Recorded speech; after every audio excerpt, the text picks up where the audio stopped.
Paz do Senhor, meus irmãos, graças a Deus por tudo que Deus tem feito em nossas vidas. Hoje, nossa lição de número 9, o nosso tema é a mordomia do trabalho. Então, nessa lição, nós vamos ver como nós podemos e devemos administrar o nosso trabalho.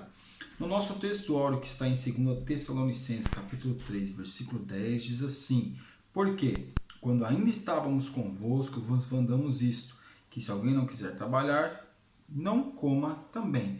Irmãos, todo homem precisa trabalhar. Antigamente era mais o homem, hoje a mulher também tem um espaço grande, uma participação grande no mercado de trabalho. Mas toda pessoa, meus irmãos, principalmente o homem, ele precisa trabalhar, ele precisa produzir, principalmente quando ele for pai de família. O homem não pode ficar escorado em ninguém, escorado na esposa, escorado nos familiares, ele tem que trabalhar, escorado na igreja. O homem precisa trabalhar. Verdade prática: o trabalho honesto, acompanhado de bênçãos de Deus, dignifica e enobrece o cristão. Infelizmente hoje, tem muitos que estão trabalhando e não são honestos, são desonestos. Mas o trabalho honesto, ele dignifica o homem. Mesmo que o homem não fique rico, mesmo que o homem às vezes não consiga ter propriedades e bens, mas ele tem aquela sua consciência tranquila de saber que está fazendo o bem. E aqui em nossa leitura bíblica em classe, que está em 2 Tessalonicenses, capítulo 3, versículos do 6 ao 13, porque vós mesmos sabeis como convém imitar-nos, pois que não nos ouvemos desordenadamente entre vós. Irmãos, o apóstolo Paulo escreveu na igreja de Tessalônica. O apóstolo Paulo, ele era sustentado pela igreja, porém ele também era um fabricante de tendas, ele era um comerciante de tendas, ofício que ele aprendeu com os seus pais, ou também pode ser que ele tenha aprendido na escola de Gamaliel, quando ele estudou, porque todos eles tinham que aprender uma profissão. Tem essas duas vertentes. Porém, nós vemos que o apóstolo Paulo, ele era um homem que trabalhava, ele vendia tendas, ele era sustentado pela igreja, mas também trabalhava. O apóstolo Paulo, ele não tinha luxo, né? Não vemos o apóstolo Paulo tendo luxo, porém ele era um homem que conseguia se sustentar, ou também, claro, com ajuda. Quando ele ficou preso, não tinha como ele trabalhar, então ele precisou muito da ajuda da igreja.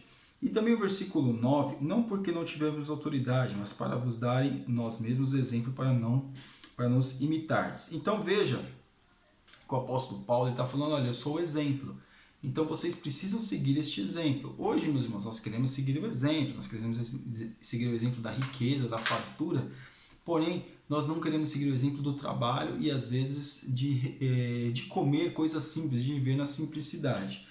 E aqui no versículo de número 12, a esses tais, vou ler o 10, porque quando ainda estávamos convosco, vos mandamos isto, que se alguém não quiser trabalhar, não coma também, como foi o nosso texto áureo. Porque porquanto ouvimos que alguns entre vós, desordenadamente, não trabalhando, antes fazendo coisas vãs. A esses tais, porém, mandamos e exortamos por nosso Senhor Jesus Cristo, que trabalhando com sossego comam o seu próprio pão. E vós, irmãos, não vos canseis de fazer o bem. Então, o apóstolo Paulo está falando aquelas pessoas do nosso linguajar: olha, não fique escorando na vida nas condições das outras pessoas, trabalhe, coma, faça algo, e também ordenadamente, não desordenadamente. Então veja que tudo tem que ser ordenado, tudo tem que ser, meus irmãos, conforme a vontade de Deus, porém de uma forma que nós sabemos qual é a forma correta. Então o trabalho honesto pelo crente precisa ter honestidade. Não é o crente querer fraudar a previdência, querer prejudicar o irmão para obter vantagens. Então nós temos que pensar nisso. Aqui na nossa introdução, o assunto dessa semana nos mostrará que Deus nos fez o homem para viver na ociosidade, mas para lavrar e guardar o jardim do Éden. Assim veremos como a Bíblia apresenta o conceito do trabalho, sua mordomia e os princípios cristãos para o trabalho. É claro, Deus deu o jardim do Éden para o homem administrar, e depois, quando o homem foi lavrar a terra, também era uma forma de administração do homem. Porém, veja que Deus, ele dá o trabalho para o homem e o homem precisa administrar. Não importa se o trabalho é pouca coisa, a gente acha, nossa, eu tenho nível para fazer melhor, para estar num cargo melhor. Mas se foi Deus que permitiu esse ofício, essa profissão, faça o melhor, faça aquilo que Deus colocou nas suas mãos. Aqui no tópico 1, o trabalho de Deus na Bíblia, o trabalho de Deus na criação e do universo. Deus é um ser que trabalha. Deus é um ser que trabalha e não deixa de trabalhar nunca. Deus não é um ser preguiçoso. Deus não é um ser que fica com o pé para cima, olhando o povo fazer por ele. Não, Deus é um ser que trabalha. Hoje, no Antigo Testamento, nós vemos que Deus descansou, né? Nós temos essa linguagem do descansou de Deus no sétimo dia. Então, por isso que foi colocado até o sétimo dia no Antigo Testamento, para que o homem pudesse descansar. Então, perceba que Deus é um ser que trabalha. Então, se Deus é um ser que trabalha, eu coloquei um ser, meus irmãos, claro, um ser é só apenas para nós entendermos. Deus é muito mais do que isso. Mas, no caso, Deus trabalhou, Deus construiu, Deus fez o Jardim do Éden, fez essa terra, fez o universo, criou os anjos, criou todas as coisas. Então, Deus, ele trabalha. Tópico parte 2, o trabalho de Deus na criação do homem. Deus, quando trabalhou o homem, eu até achei interessante uma vez que eu vi, que o homem foi o único ser que não foi dito haja. Deus pegou o pó da terra e formou o homem. Às vezes a gente acha que Deus é apenas um boneco. Mas eu achei interessante uma mensagem que eu ouvi, que Deus, ele fez os vasos sanguíneos, ele fez o coração, ele fez a mente, tudo com as suas próprias mãos. Eu achei interessante, eu achei que isso até pode ser uma questão até que pode ser uma realidade mesmo. Claro, quando Deus fala, tudo acontece. Mas no caso do homem foi feito foi feito de uma forma com a sua mão de obra, né? Que eu falei a palavra agora, quase não saiu. Mas fez de uma forma artesanal. O homem foi feito de forma artesanal, ou seja, com as suas próprias mãos, Deus fez o homem. Então Deus trabalhou para que o homem pudesse ser feito, para que o homem pudesse ser criado.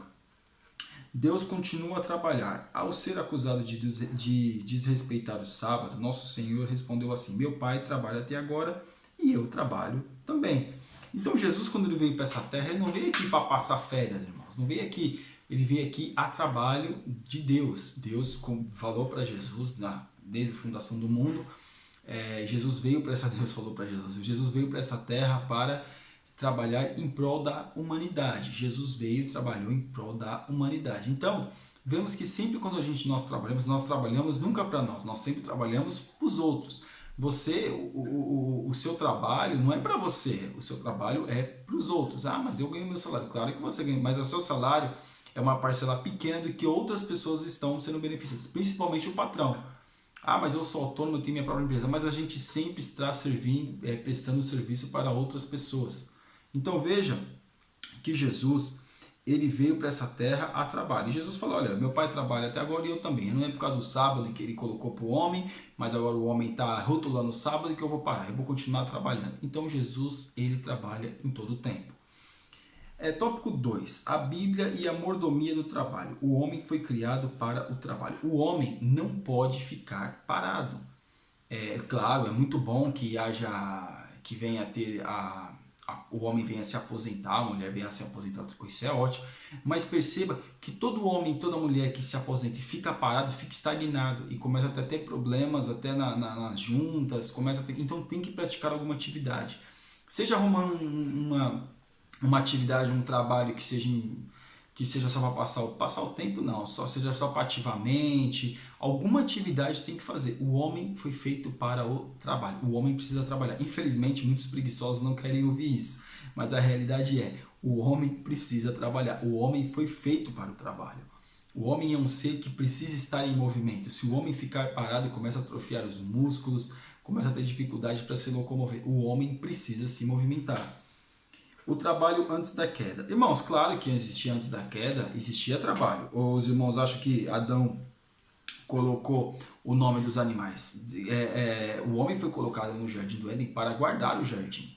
Né? Então ele que deu nome para os animais, para os vegetais, para as plantas, tudo indica que foi o homem. Então Adão, ele não ficava parado lá comendo uma maçã lá, que a gente às vezes imagina, né? Adão lá pensando na vida e mas o que será que vai acontecer? Não. Adão tinha ofício. Não existia fadiga antes da queda. Não existia fadiga. Não existia cansaço, nem mental, nem físico. Mas existia sim o trabalho. O 3. O trabalho depois da queda. O medo e a maldição. Depois da queda, o que aconteceu? O ser humano passou a conhecer o medo, doenças nervosas, emocionais, perdeu autoridade sobre os demais seres e conheceu a maldição da terra. Qual é a maldição da terra? Pode dar fruto, como pode não dar fruto. Essa é a maldição da terra. Tem os seus insetos, as coisas que podem prejudicar a terra. O 2, ecologia foi mudada, as condições ambientais foram transtornadas e a consequência do homem viu-se a trabalhar penosa e arduamente. Maldita é a terra por causa de ti, e com dor comerás dela todos os dias da tua vida. O que era leve, suave e agradável por causa do pecado tornou-se pesado, brutal e desagradável.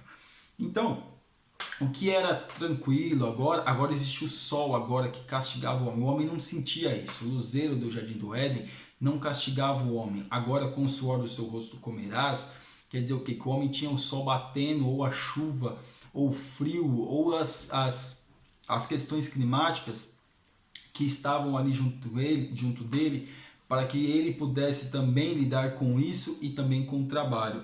O 3, o trabalho tornou-se desgastante. E agora o homem sentia-se cansaço, sentia fadiga, como nós já falamos. Agora ele sentiu o corpo cansado. O corpo poderia se machucar, poderia sentir dor. No Jardim do Éden não existia isso. E agora o homem podia bater a ferramenta de trabalho em alguma das partes do corpo e poderia sentir dor, poderia estar doente, não conseguir trabalhar. E agora, meus irmãos, o desgaste do trabalho, o cansaço estava ali com o homem, porque no Jardim do Éden não existia isso. Antes da queda não existia esse desgaste, mas agora existe o desgaste. O tópico 3, princípios cristãos para o trabalho. O homem deve trabalhar como o suor do seu rosto. Então, o que é o suor do seu rosto? É trabalhar honestamente. O homem ele precisa trabalhar honestamente com o seu esforço. Ah, mas eu não tive possibilidade de fazer uma faculdade, cursar isso e cursar aquilo e fazer um curso. Não importa, foi os braços que Deus te deu. E com a possibilidade que Deus te deu e o trabalho que Deus te deu, nós temos que valorizar aquilo que Deus nos deu e tirar daquilo o nosso sustento e o sustento da nossa família. O 2, trabalho deve ser diuturno. A palavra de Deus revela que o tempo do trabalho vai até a tarde, ou noite e dia. Eis a perspectiva bíblica central do trabalho, pois comerás o trabalho das tuas mãos, feliz serás e te irá bem. Não importa, meus irmãos, se hoje nós temos os trabalhos noturnos, que são bem menos do que os trabalhos diurnos. Porém, não importa se é diurno ou se é noturno, o homem precisa trabalhar. Porque pensa que a noite também não cansa? Claro que cansa. A noite foi feita para dormir. Mas, pela nossa situação de hoje, pelas dificuldades que nós enfrentamos, até mesmo financeiramente, então precisamos trabalhar. Se nós tivermos trabalho só de noite, não conseguimos trabalho durante o dia, temos que trabalhar e enfrentar, porque não adianta, o homem não pode ser covarde e não querer trabalhar. O homem, por isso que Jesus fala, vai ter com a formiga preguiçosa. Então nós temos que trabalhar. O homem não pode ter, o homem tem que ver no trabalho o seu deleite, a sua felicidade. É claro, meus irmãos, o trabalho cansa, a gente quer ficar em casa, quer um feriado, quer o final de semana para descansar. Porém, nós temos que encarar o trabalho como um desafio, claro, e também como uma bênção de Deus. Não ser pesado a ninguém. Irmãos, é horrível quando um homem, eu estou falando agora homem, não estou falando de mulher, eu estou falando homem. O homem fica se escorando nos familiares, se escora no cunhado, se escora no pai, se escora na mãe, se escora no sogro, na sogra, fica se escorando e não quer trabalhar. E não quer suar o seu rosto e trazer o seu pão para dentro de casa, mas é muito pouco, é muito isso, é muito aquilo, e fica se escorando na vida. E quando não se escora na igreja, quando não se escora no ministério, olha, se você não tem condições de ser um pregador, se você não tem condições de ser um pastor, se o pastoreio não está te dando sustento, ou você acha que você deveria ser um cantor, ou isso ou aquilo, irmão, vai trabalhar. Mas quem disse que alguém quer pegar no pesado? Quem disse que alguém quer pegar, não, que eu? Não. O trabalho é honesto, o trabalho é honroso. O trabalho, ele dignifica o homem, traz dignidade para o homem e o homem precisa trabalhar. Esse papinho que não vou fazer, que eu tenho vergonha, que isso é papo, irmão, de gente preguiçosa. Porque o homem que é homem mesmo, ele encara qualquer coisa para ver a sua família bem. Mesmo que não dê um luxo, um conforto extraordinário como ele gostaria, porém ele corre atrás do pão, ele corre atrás sim para sua família. Parte 4, o preguiçoso não deveria comer. Então o preguiçoso não deveria comer. Mas alguns ainda têm dó do preguiçoso e ele come, né? Infelizmente ele come, mas não deveria comer. Mas pela misericórdia de Deus, Deus ainda abençoa, leva pessoas abençoadas ainda para dar para comer. Mas o homem não tem dignidade. Porque como é que seus filhos vão ver como é que está a relação dele com a esposa relacionada a isso? É muito difícil.